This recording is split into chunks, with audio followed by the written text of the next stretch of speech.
It's Monday. It's May. It's May 2nd, which is hard to believe. I got to update my calendar here. Y'all can't see it. But here's the Pear Deck link. So let's go ahead and get logged in if we would, please. Pretty please. We'll get started.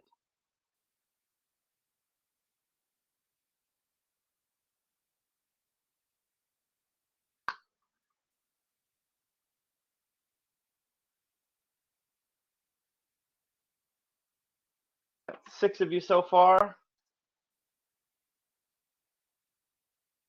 That Pear Deck link one more time. I just want to make sure we have enough time to get through everything. Don't think it's a long lesson. 15 slides, so pretty normal.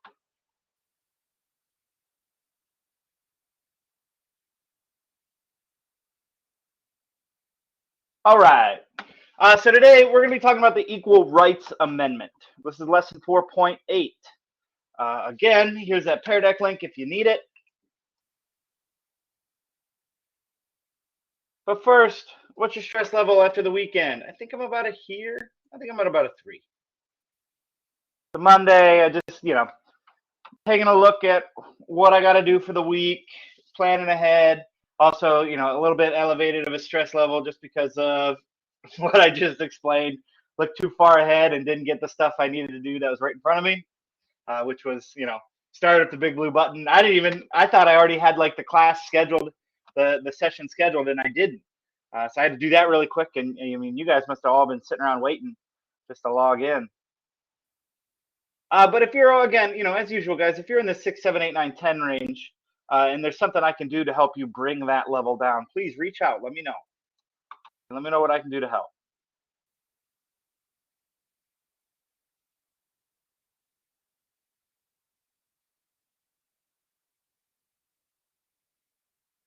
I'm sorry about that, guys. Like I said, I was getting everything else ready. I was like, yeah, it's gonna be a great week.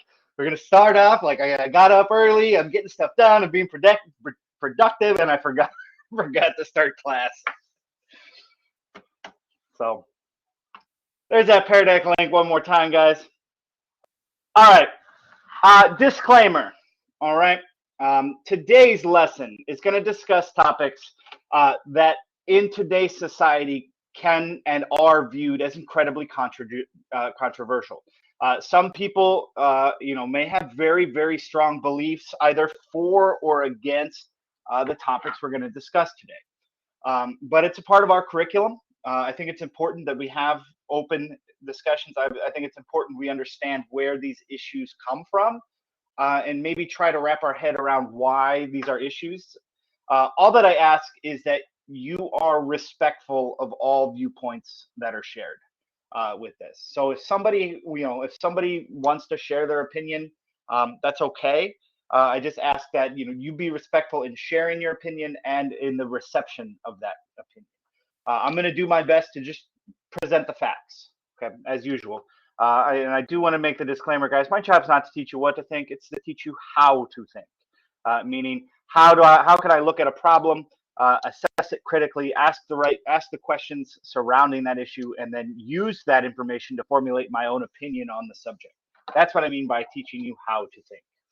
Okay. That being said, guys. Our I can statement today is I can analyze the changes in women's rights movements by explaining the effects of Roe versus Wade and the Equal Rights Amendment. Quick recap. Winning the right to vote did not end American women's struggles for equality. In 1923, the Equal Rights Amendment was first introduced into Congress.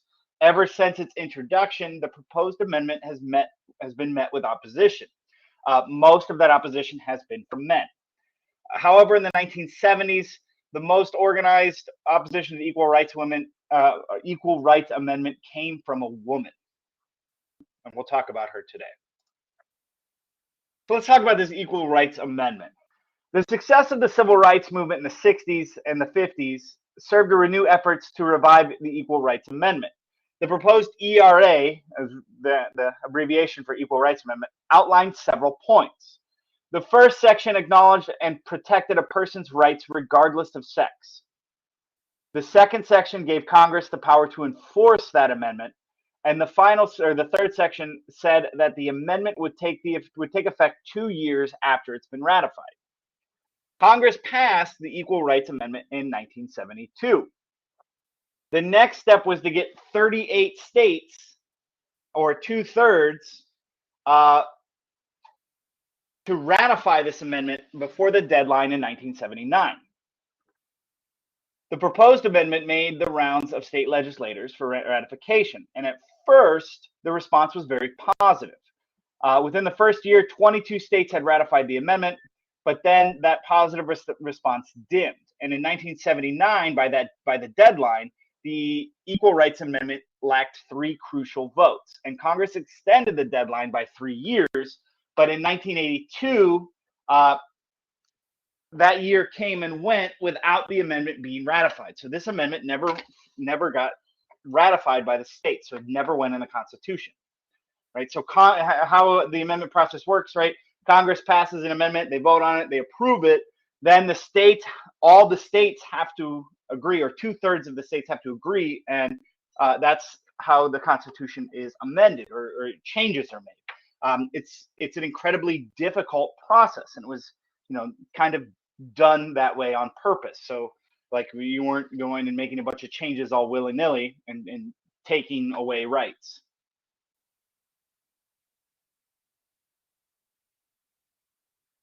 So enter a woman named Phyllis Schlafly, okay, and her influence. The reason these ratifications stopped coming was due to organized opposition against the Equal Rights Amendment. The renewed push to ratify the ERA had happened while several other key events in American history were occurring. In the 70s, we're going to see protests against the Vietnam War decline. Really, like after May 4th, which is coming up here at Kent State, we're going to see those movements start to decline. We're going to see the civil rights movement expand and ongoing, or continue on. And we're going to see countercultural movements become more active on college campuses around the nation. The IRA movement was sometimes lumped in with these different political and social causes, which didn't really help it, right? A lot of people were viewing some of these movements negatively, particularly like, we saw the Black Panther and the Black Power movements we discussed a few weeks ago. Some people saw those negatively because of what those groups were calling for. Traditional Americans distrusted the changes that the 1960s had brought, and they were especially suspicious of the Equal Rights Amendment. To many people, the idea of allowing women independence in actions and thoughts threatened power and control. The rise of feminism and women's rights represented a threat to family. So the National Organization of Women, or NOW, brought negative attention to the ERA when it endorsed this amendment. A lawyer and conservative woman named Phyllis Schlafly fed on these fears as she organized opposition to the ratification of the ERA. She stirred up emotional responses by warning of unintended consequences if the ERA is passed.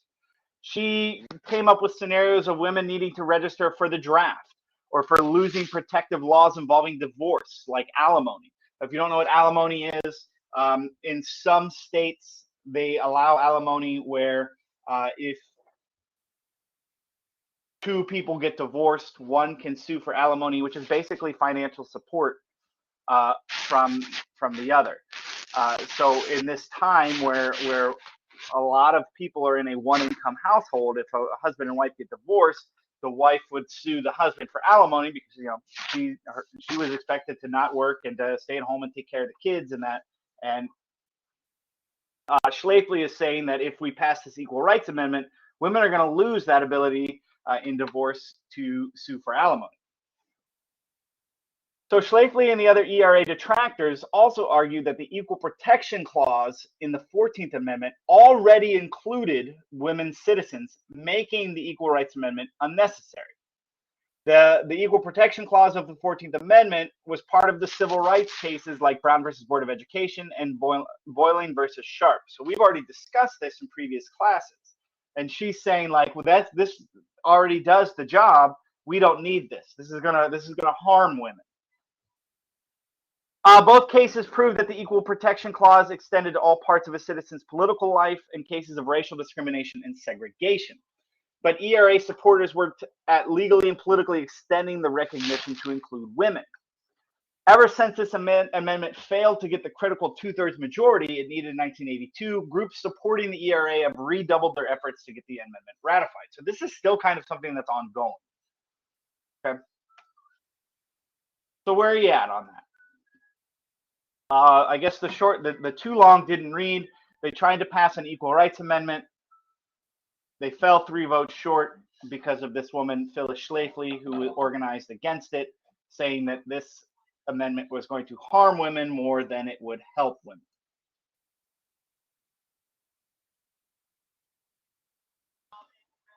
There's that Pear Deck link if you need it.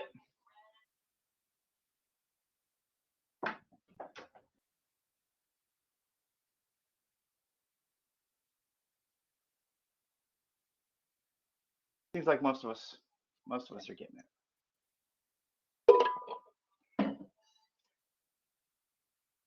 Also, during this time in the late 60s and the late 70s, we're going to see a rise in LGBTQ plus civil rights movements. And in the late 60s and early 70s, the LGBTQ community is going to become more vocal than it ever had in prior decades. Okay, this community, guys, is something that's always existed. It was never seen as okay in modern society. And in the late 60s and 70s, we're going to see more and more people come out and become more vocal. And this is going to be the start of the acceptance of these communities in mainstream society. In June of 1969, customers of the Stonewall Inn in New York City, which was a frequently associated with this movement, fought back against a political raid, against a police raid. The police are gonna raid this hotel and start beating these people up and arresting them, and they're gonna resist, and a violent protest is going to erupt. And in the wake of these riots, the Gay Activist Alliance, or the GAA, is formed, and they are formed to secure the basic human rights, dignity, and freedom for all gay people. Similar groups start to appear over the next few decades, and in 2015, the Supreme Court is going to hear the case. I'm going to try to not butcher this name, Obergefell versus Hodges, and they're going to rule that the 14th Amendment covers the rights of same-sex couples to marry in all 50 states. So in 2015, gay couples will have the right to marry because of that 14th Amendment we discussed. The ruling, however, does not end the issue of equal rights for the LGBTQ plus community, but it's an historic moment. So much like African Americans were fighting for civil rights, much like Chicanos, much like Native Americans and women, the LGBTQ plus community is going to also fight for equal rights during this time. They wanted to go where? To the Stonewall Inn in New York, or to New York City?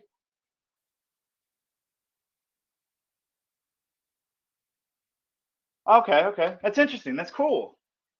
That's cool that they know, they're trying to get you in on this history before we even talk about it in class.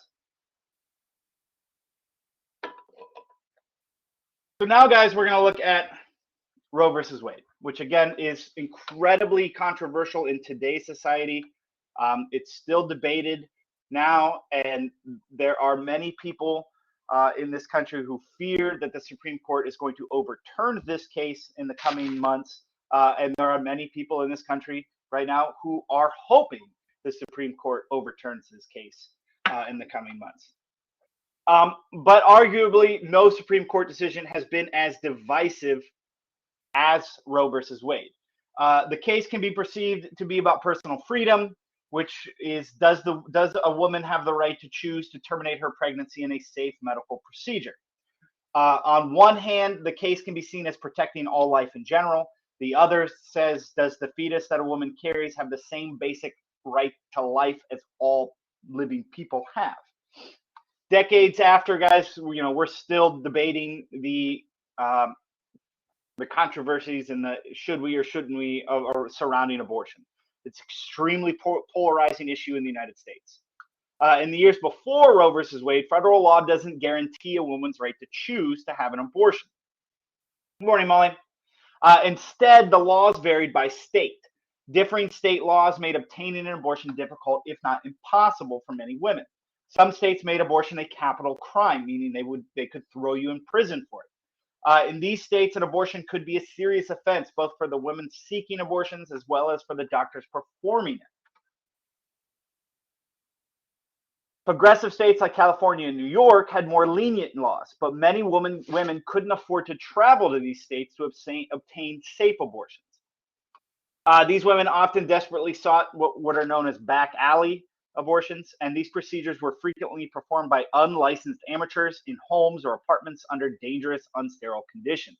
And many women died seeking these unsafe practices. Through the 1960s, the feminist movement had been gaining momentum. And in 1970, two lawyers, Sarah Weddington and Linda Coffey, challenged the abortion laws in Texas, where the state only allowed abortions when the mother's life was threatened by the pregnancy.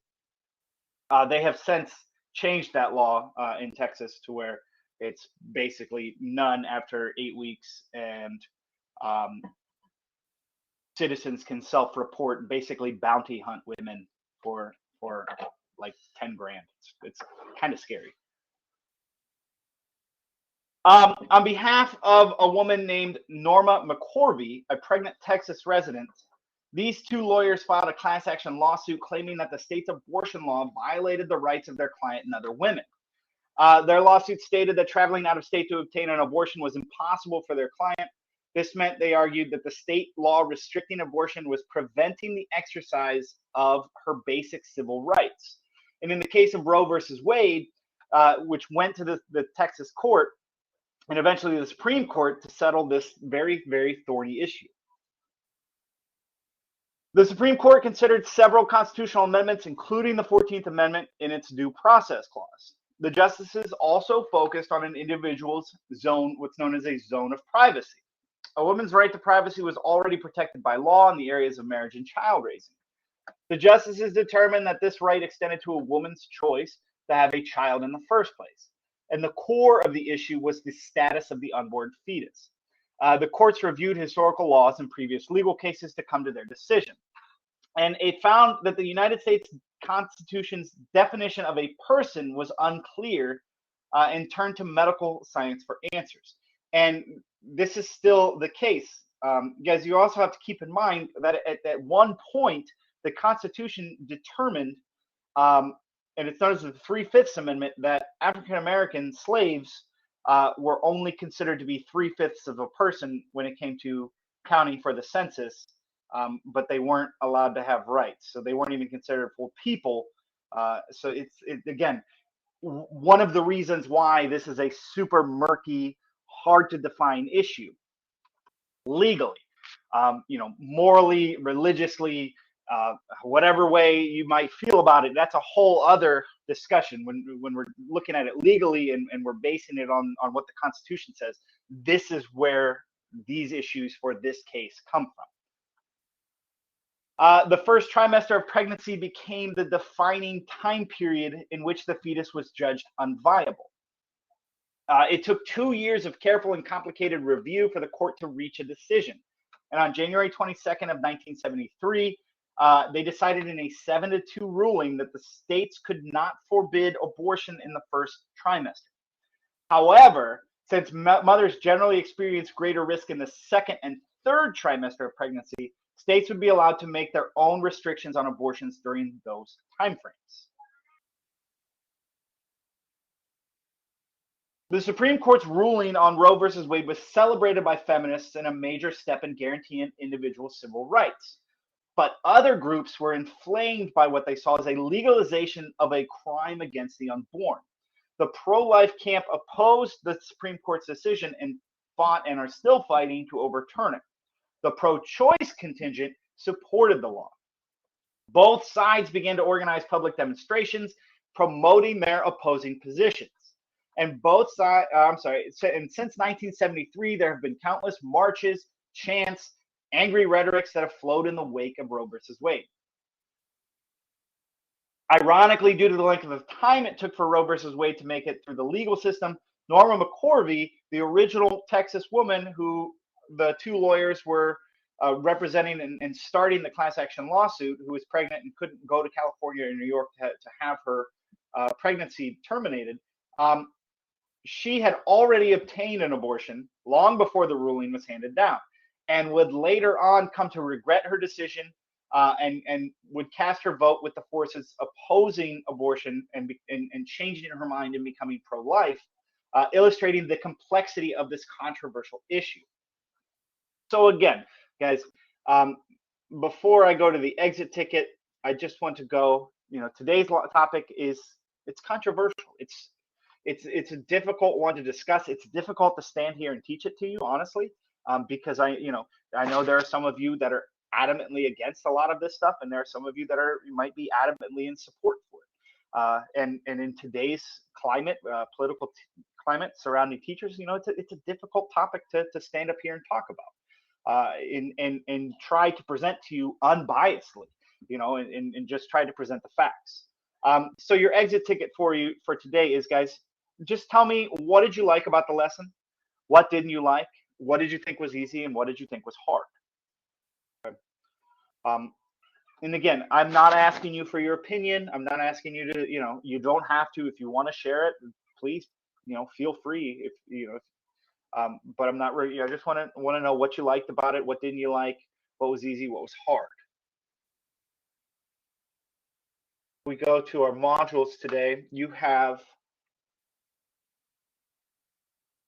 workbook 4.8, equal rights, and everything from this lesson came straight from the workbook. So this is all straight from the state curriculum. Okay. Are there any questions, any comments, any concerns, guys? Some of you guys have already done that, which is great. If I showed your name, I'm sorry, I didn't mean to.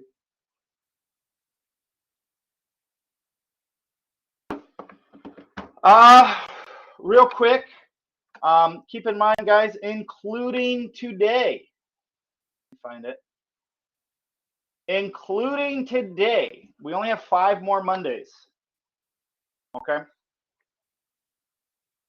Let me stop sharing my screen so I can get this information. Currently, yeah, Rose, 5 more Mondays, including today. So 4 more after this. We got about 5 more weeks of school. We're going to do an assessment on Wednesday and Thursday. It's not a test. It's just 2 different activities. We're going to, as I said, I do have a discussion question, which let's look at. That's going to be for Wednesday. And then for Thursday, we're going to be analyzing the letter from the Birmingham County Jail, that Martin Luther King document. And this is going to be, these two assignments combined will be a test grade. Okay, so instead of just taking a regular Unit 4 test, we're just going to do these 2 activities, and it's going to be a test grade. So with this, again, I've given you sentence stems for the discussion, and this is how you're going to get full credit. But again, this is Wednesdays. You're just going to, and you can work on this now if you want. You're going to analyze and tell me your opinion on this quote. Injustice anywhere is a threat to justice everywhere. And I want to know if you agree or not. Yes, no. What do you think Dr. King meant by this subject or this statement? What are your interpretations of this statement? Like, what do you think it means? And do you think this statement can be applied to anything else, or is it relevant in today's world? If yes, what or how? If no, why not? And one of the things here is you need to answer all of the questions, and you need to write in complete sentences. You're not going to get credit on this discussion if with 1-word answers. Okay, so and I want you to read your classmates' opinions. Let them know if you agree or disagree, and tell them why you agree or disagree. Use your own words. Again, you're not going to receive credit for this activity if you copy and paste it from Google. All right, and this is worth 25 points right here, just this discussion. But this is Wednesday's activity. But again, we had some extra time, so I figured being able to go over it, because we're not going to see each other on Wednesday, this is a perfect opportunity. All right. If nobody has any other questions, guys, have a great rest of your day. Don't forget about target sessions at 12:30 and 2:30. If you need help, please reach out. We're running out of time. So if you're failing and you need an assignment list, please let me know. If you are on the brink, if you're in that 60s range, the D range, and you're missing a bunch of workbooks, once those go into zeros, that might drop you below. And I don't want to see that for you. So please reach out if you need help, and I'll be happy to do that. All right. If not, guys, I'll see you all tomorrow. Have a great rest of your day. Tori, have fun in Myrtle Beach. We'll see you.